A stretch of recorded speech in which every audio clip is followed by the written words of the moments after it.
Buenos dias, damas y caballeros. Andito tayo sa likod ng bahay namin. Ah, at makikita nyo yung mga alagang pusa namin dito. 15 yan, mga stray cats yan na inaalaga namin dito. Siguro nung nabalitaan nila na maraming nag-aalaga kami ng mga pusa dito, yung may mga construction workers na dinadala yung mga pusa nila dito, pagkatapos siguro na nawawala or kaya iniiwan nila. Kaya dito inaalagaan namin. Yung iba may sakit, binevet namin. So lumaki ng numero niyan. Kung na yan, umabot na yan ng 12 sa dami. So sige, let's discuss our topic na. Ang issue natin ngayon, let's go forward naman towards 2028 kasi siyempre one side of our objective lang na matanggal si Sara Duterte sa pwesto at she will be rendered unable to run kung na-convict na siya sa impeachment court. She will not be able to run for president in 2028. Another issue, whether she will run or whether she will not run, kailangan talaga tayo meron pambato natin na kandidato. And syempre ngayon naman ang parang tatlo lang ata pinagpipilian ngayon of course si Vice President Leni Robredo, and then si Senator Risa Ontiveros, and also si Congresswoman Laila De Lima, who will be and who is already gaining much attention and publicity dito sa ongoing impeachment trial kasi after ang ganda ng performance niya sa Kongreso during the impeachment hearing proper. So after this, kung mapunta ito sa Senado at andyan naman si Tito Soto who promised na itutuloy na niya yung trial forthwith. So makikita rin natin ulit yung brilliance ni Laila De Lima as prosecutor. Back to back na sila ni Jinky as Luistro ng Batangas as prosecutor of the part of the prosecution team ng House. So yan, kaya we can be very sure na Laila De Lima will figure prominently in politics more than BP Leni Robredo and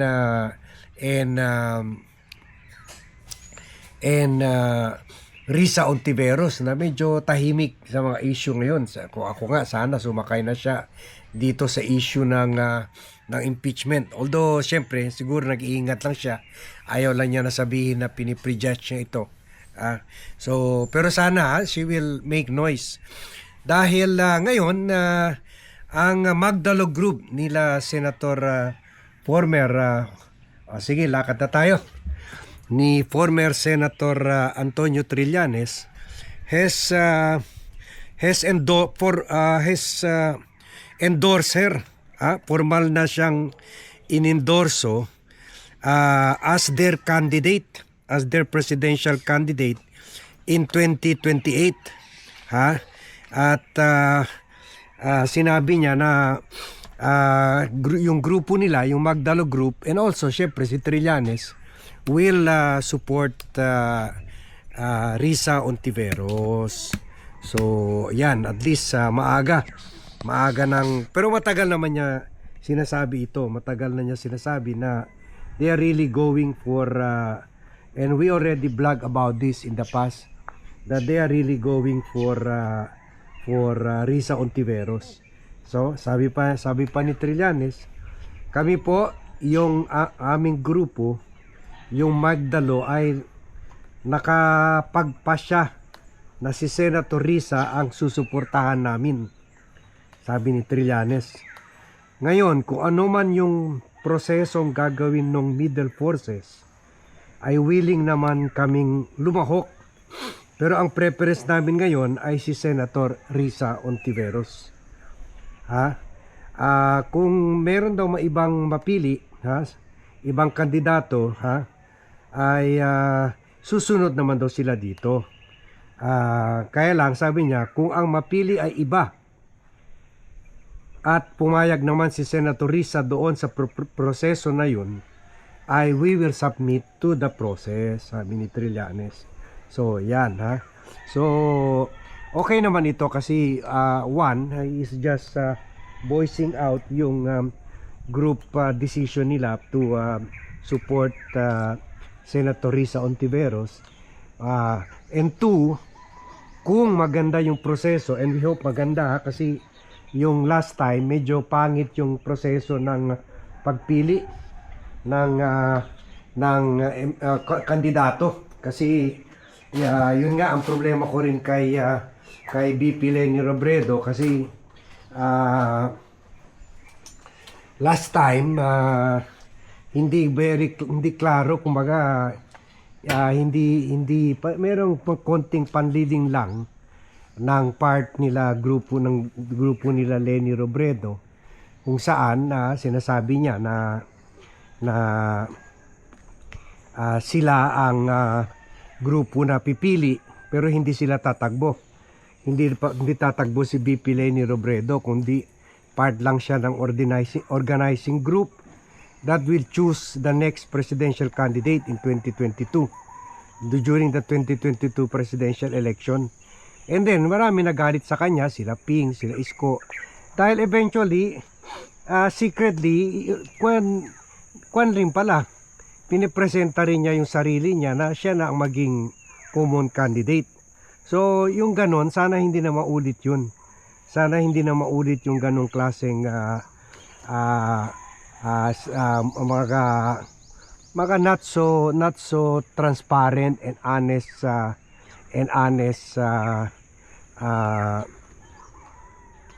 not so transparent and honest means to choose the next presidential candidate. So of the middle forces na tawag nila ngayon kasi they still want to be separated from of course from the Duterte forces, and likewise also from the Marcos forces. So sana nga they will do an honest to goodness, at saka yung uupo para pipili lang, wag isaksak yung sarili nila na sila na maging kandidato. Kumbaga yung grupo na uupo to choose, hindi sila kasali. hindi sila kumbaga yun lang talaga ang mga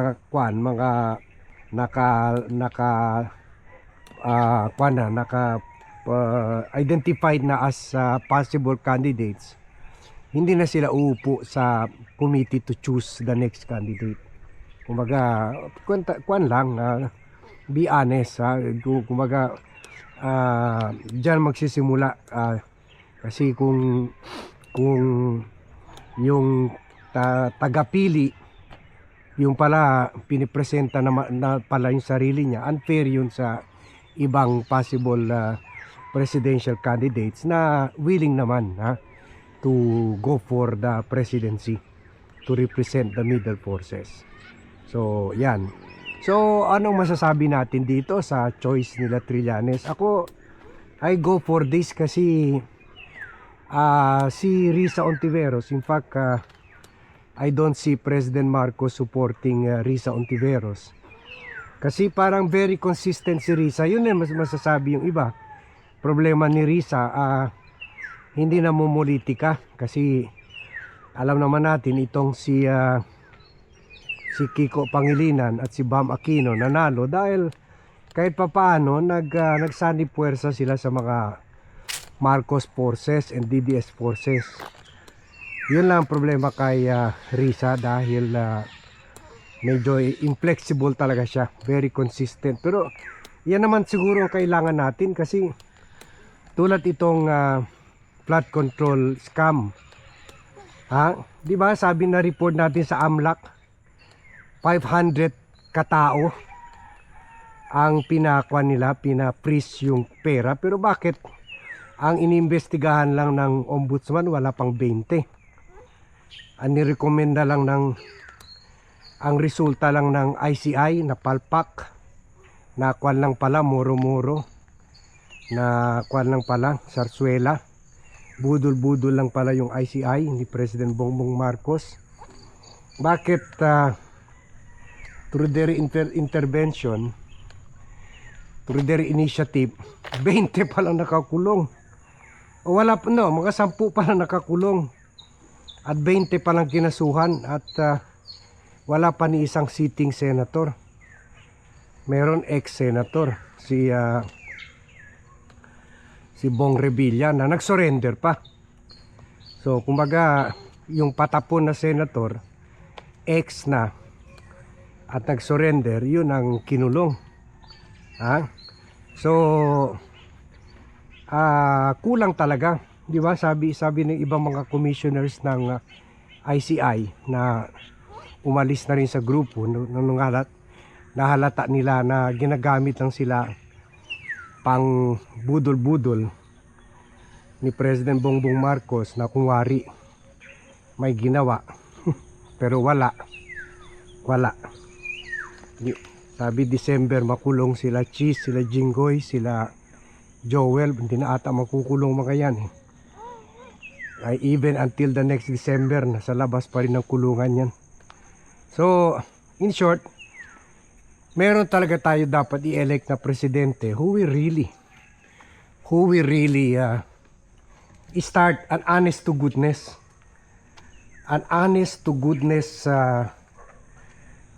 yung hindi nagawa ni President Bongbong Marcos dahil pinoproteksyonan niya si Martin Romualdez at si Sandro Marcos na nakatanggap daw ng 15 billion allocable funds.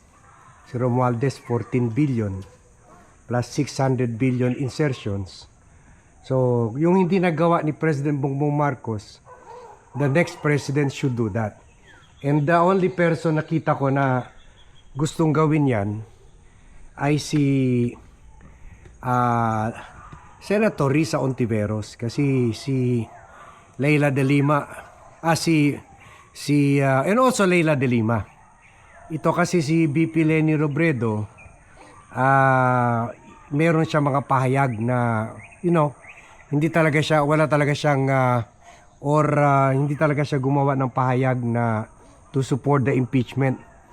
Parang meron pa siya noon mga pahayag na hindi ipapakulong yung mga Marcoses o mga Duterte, ganon, kung maging presidente siya, ganon. So for their crimes. So kumbaga yun, tingnan niyo si Mrs. Kahit hindi na namin pusa rin dito tumitira sa clubhouse namin, pinapakain niya. Kasi sabi ko wag na dalhin sa bahay, marami na masyado. Nanganak pa yung isang pusa, kuan ata at 16 na ata ang pusa namin dyan. Parang kuan na cat sanctuary na kami. So yan rin ang problema ni BP Leni Robredo. At nakita nyo naman, ilang beses siya binisita ni Sara Duterte. So kumaga medyo siguro maawain lang siya. Hindi naman dahil corrupt siya, ganoon. Siguro kuan lang siya. Ayaw lang niya siguro mga bloody politics, ganoon, or yung puro political wars na lang, ganoon. Pero dapat i-kuan sila ipanagot sila sa mga ginawa nila. They should be made to pay for their crimes. So kaya I believe na tama itong pinupush nila Senator Antonio Trillanes na Risa Ontiveros kasi grabe ang corruption ngayon, grabe from the Duterte administration to the Marcos administration, grabe. So it is about time na we should jail these officials kasi deterrence is the only way para mapigil mo yung corruption, yung ma-realize na mga magnanakaw na pag magnakaw ka, kulong, manakaw ka, kulong. Ganyan naman sa Malaysia, sa Indonesia, sa Thailand. May mga corruption naman doon pero hindi kasing grabe dito dahil takot ang mga opisyalis doon. Takot makulong. Kasi talagang kinukulong nila. Hindi pareho dito, ginagawa lang muro-muro yung mga investigasyon. Meron pa si presidente na mahiya naman kayo. Pero yung pala, siya palang walang hiya kasi niloko niya tayo sa budol-budol na budol-budol na ICI. And then after 6 months, pinatay lang dahil inimbestigahan na nila si Sandro Marcos at si Romualdez. In fact, pinatawag ng mga ito. So dito natin makikita na we really need a president na iimbestigahan ito, and recover the loot. Recover 2 trillion ang ninakawan nila, pati mga Duterte boys. Maka-recover lang tayo ng 500 million o 700 million or 800 million. Malaking bagay na yun. So I believe it is Risa Ortiveros and De Lima who can carry this out. Okay rin si De Lima, kaso lang we'll see kung siya ang pipiliin ng grupo that will be tasked to choose the next or the candidate for the middle forces, the lone candidate. Sana isa lang, no? Isa lang. So yan ang political report natin kasi we really have to make these hard choices this early. Kasi kahit si Sara Duterte nag-declare na ng presidential plans niya. Although alam naman natin yan naman ginagawa niya sa buhay niya. Pagandaan yan. Pero we should also be preparing for our own middle force candidate. Okay? So, tingnan natin. Basta for now, Risa Ontiveros is it for the Magdolo Group. So, thank you very much everyone for watching. Thank you very much for joining me in this vlog. Good morning to all and see you in my next vlog.